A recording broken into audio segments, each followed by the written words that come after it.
CM का stand भी था कि सीटेट के अभ्यर्थियों के साथ अन्याय नहीं होने देंगे। जो झारखंडी सीटेट उत्तीर्ण अभ्यर्थी हैं उन पर विचार किया जाएगा। हेलो फ्रेंड्स, आप सबका बहुत बहुत स्वागत है रैंकर्स मंत्रा में। फ्रेंड्स, जब से नियुक्ति नियमावली रद्द हुई है, एक बार फिर से ये सवाल तेजी से उठने लगे हैं कि क्या सीटेट वैलिड होगा। तो फ्रेंड्स, अगर देखें तो इस वीडियो में हम लोग बिंदुवार बात करेंगे और बिंदुवार आप अगर समझना चाहते हैं कि सीटेट वैलिड हो सकती है तो क्या स्थिति बनेगी और सीटेट अगर वैलिड नहीं हो तो कौन सी ऐसी स्थिति है, तो इसे समझने के लिए आपको वीडियो के अंत तक बने रहना होगा।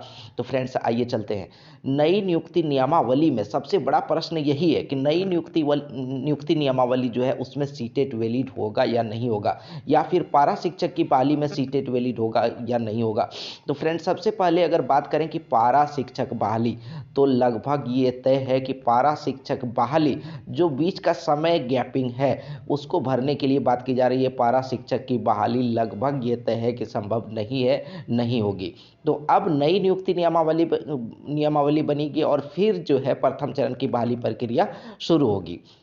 तो सबसे पहले हम लोग सीटेट का जो वर्तमान स्थिति है उसको जानते हैं। तो सीटेट के वर्तमान स्थिति के बारे में बात करें तो 26,000 प्राथमिक शिक्षकों की बहाली प्रथम चरण में होने वाली थी। चूँकि 50,000 शिक्षक पदों का सृजन हुआ था, प्राथमिक शिक्षक पदों का, और उसमें 26,000 लगभग पदों पर प्रथम चरण में बहाली होने वाली थी। तो ये देखें, अगर झारखंड सरकार स्कूली शिक्षा साक्षरता विभाग प्राथमिक शिक्षा निदेशालय ये नियुक्ति नियमावली जो 7 जून 2022 को आई थी, और इसमें आप देखें कि साफ साफ लिखा हुआ है कि राष्ट्रीय अध्यापक शिक्षा परिषद द्वारा निरूपित मार्गदर्शी सिद्धांतों के अधीन झारखंड सरकार द्वारा कक्षा 1 से 5 एवं कक्षा 6 से 8 के लिए आयोजित शिक्षक पात्रता परीक्षा जेटेट उत्तीर्ण, झारखंड सरकार द्वारा जो ली जाती है राज्य स्तरीय शिक्षक पात्रता परीक्षा जेटेट, तो उसमें उत्तीर्ण होना। तो वर्तमान स्थिति इसकी ये थी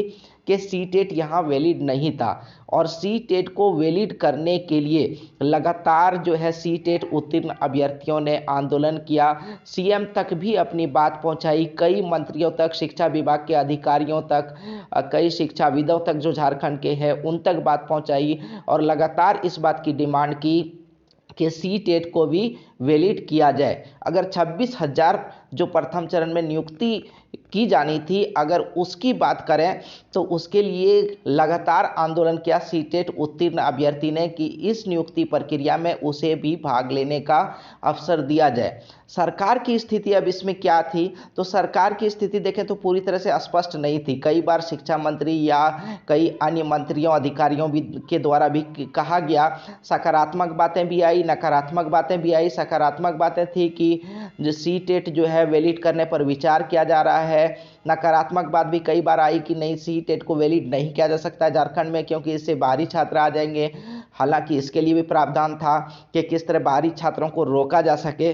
लेकिन अगर सीएम का स्टैंड अगर इस मामले में देखें तो सीएम ने साफ कहा था कि हम सीटेट उत्तीर्ण अभ्यर्थियों के साथ अन्याय नहीं होने देंगे। सीएम का साफ स्टैंड था। लेकिन इसके बावजूद चूंकि नियुक्ति नियमावली जो है बन चुकी थी, नियमावली बन के तैयार थी, तो इसमें जो है अब ज़्यादा कुछ करने को था नहीं। अगर सीटेट को वैलिड करना था तो उसके लिए एक बार फिर संशोधन की ज़रूरत थी।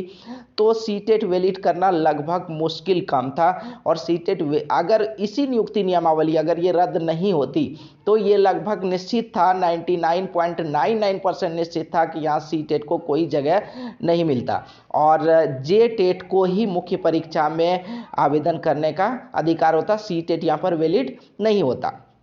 और अगर अब अभी ले कि वर्तमान स्थिति क्या है और उसके बाद जो है आने वाली जो स्थिति है, अब नई नियुक्ति नियमावली बनेगी। नियुक्ति नियमावली फिर से बनेगी या उसी में संशोधन होगा, और अब देखिए सीटेट वैलिड होगा या नहीं होगा, ये बड़ा प्रश्न है। तो सबसे पहले अगर मुख्य परीक्षा का प्रावधान रहता है तभी सीटेट के लिए कोई जगह बनती है। तो अगर मुख्य परीक्षा का प्रावधान नहीं होता है तो फिर सीटेट के लिए कोई जगह नहीं, क्योंकि सीटेट में स्थानीय भाषा नहीं है। स्थानीय भाषा झारखंड की नियमावली में जरूर होने वाला है। ये अगर संशोधित नियमावली आती है या नई नियमावली आती है, फिर भी स्थानीय भाषा को जगह दी जाएगी।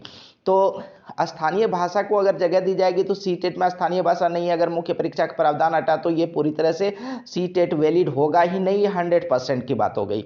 लेकिन अगर मुख्य परीक्षा होगी और ये तय है कि मुख्य परीक्षा का प्रावधान होगा, मुख्य परीक्षा ली जाएगी, मुख्य परीक्षा लिए जाने की स्थिति में एक बार फिर ये डिमांड होगा कि सीटेट को वैलिड किया जाए।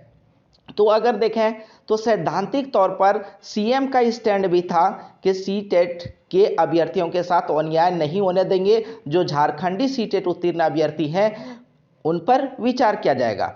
तो अब ज़रूरत अगर सीटेट को वैलिड कराना है तो अब ज़रूरत इस बात की है कि अभी जबकि नियुक्ति नियमावली को एक बार फिर से बनाया जाना है या संशोधित किया जाना है, तो अभी की स्थिति में सीटेट उत्तीर्ण अभ्यर्थी अगर अपनी बातों को सीएम तक पहुंचाते हैं, अपनी बातों को शिक्षा अधिकारियों तक पहुंचाते हैं राज्य स्तर पर, तो फिर इसके चांसेस काफ़ी बढ़ जाएंगे। कहा जा सकता है कि 75 to 80% चांस बढ़ जाएंगे कि सीटेट वैलिड हो। लेकिन अब इस बात पे ये पूरा का पूरा दारोमदार है कि ये सीएम तक या शिक्षा के अधिकारियों तक किस तरह पहुंचाई जाए और कितनी सफलतापूर्वक इस बात को पहुंचाई जाए, और जो नई नियुक्ति नियमावली बनेगी उसमें डिमांड की जाए कि उसमें जो सीटेट उत्तीर्ण झारखंडी अभ्यर्थी हैं उन्हें भी मौका दिया जाए, चाहे उसके लिए जो भी प्रावधान जोड़ना पड़े कि बाहर के छात्र इसमें ना आए, सिर्फ झारखंड के अभ्यर्थी जो सीटेट उत्तीर्ण हैं उन्हें ही इसमें सम्मिलित होने का मौका हो, उसके लिए जो प्रावधान बनेंगे तो उन्हें भी जोड़ा जाए। लेकिन यहाँ पर अगर सीएम के पास, चूंकि सीएम सैद्धांतिक रूप से इस पर सहमत पहले से दिख रहे हैं, तो अगर सीएम तक अगर ये बात पहुंचाई जाए अच्छी तरह से सीटेट वैलिड हो सकती है। तो फ्रेंड्स ये तो हमारा निजी राय है और निजी निष्कर्ष है कि अगर सीएम तक अच्छी तरह से बात पहुंचाई जाए सीटेट वैलिड हो सकती है। कई किंतु परंतु है कि ऐसी स्थिति में होगी, ऐसी स्थिति में नहीं होगी। लेकिन आगे क्या कुछ अपडेट रहता है जानने के लिए बने रहें कैंपस मंत्रा के साथ, और अपने विचार भी आप शेयर कर सकते हैं। और जहाँ तक झारखंड के जेटेट पास अभ्यर्थियों की बात करें तो उन्होंने कभी खुलकर विरोध भी नहीं किया कि चूंकि झारखंड के अभ्यर्थी इतने परिपक्व तो जरूर है कि वो किसी भी स्थिति में झारखंड के ही अभ्यर्थियों का विरोध नहीं करते हैं। और देखा जाए तो अभी तक किसी भी वैकेंसी में झारखंड के अभ्यर्थियों ने झारखंड के अभ्यर्थी का विरोध नहीं किया है, और जो भी नीतिगत गलती के कारण नियोजन नीति रद्द हुई है और कई स्थितियां बनती है। तो फ्रेंड्स आगे क्या कुछ अपडेट रहता है जानने के लिए बने रहे रैंकर्स मंत्रा के साथ, जुड़े रैंकर्स मंत्रा के साथ। और अगर अभी तक चैनल को सब्सक्राइब नहीं किया सब्सक्राइब जरूर कर ले और बेल आइकन भी प्रेस कर ले ताकि सभी तरह के अपडेट्स और लेटेस्ट न्यूज़ आप तक पहुँचते रहे और सबसे पहले आपको पहुँचे। धन्यवाद, जय हिंद।